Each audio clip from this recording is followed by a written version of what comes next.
అయితే అప్పుడు తమాషా జరిగింది. ఈ భోపాల్ ముఖ్యమంత్రి, అప్పుడు నేను ముఖ్యమంత్రి ఉంటే భోపాల్ ఆయన పేరు శివరాజ్ సింగ్ చౌహాన్, ఆయన సీఎం ఉండే.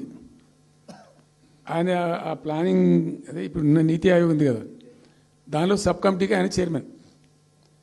నేను భోపాల్లో పెడతా బాయ్సాబ్ జర వచ్చిపోను ఖచ్చితంగా ఊరికే బతిమాలితే ఫోన్ల మీద ఫోన్లు చేస్తే ఏం భోపాల్ లేవా మీరు చూసుకొని అంటే, లేదు సార్ నువ్వు తప్పకుండా రావాలంటే సరే అని పోయినండి.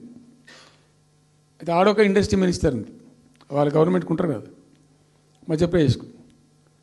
ఆమె వచ్చి నీ కొడుకు వచ్చి బాగా ఆగమాగం చేస్తానని మమ్మల్ని అంటే ఎందుకు చేస్తాడమంటే ఆయన అదొకటితోటి మాట్లాడి ఎక్కువ చేసుకుంటుండు బాగా అంటే, నువ్వు కూడా అన్నాడు గట్టిగా చెయ్యి.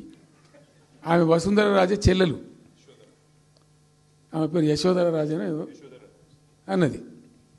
అంటే నేను అంతకుముందు ఒక కొద్ది రోజుల ముందే నేను భోపాల్ పోవడానికి ఒక దాదాపు 2-3 months బిఫోరే మోడీ గారు వచ్చిండు. అక్కడ వచ్చి 14 లక్షల కోట్లకు ఎంఓయూ చేసి పడేసింది. ఇది మధ్యప్రదేశ్ గవర్నమెంట్.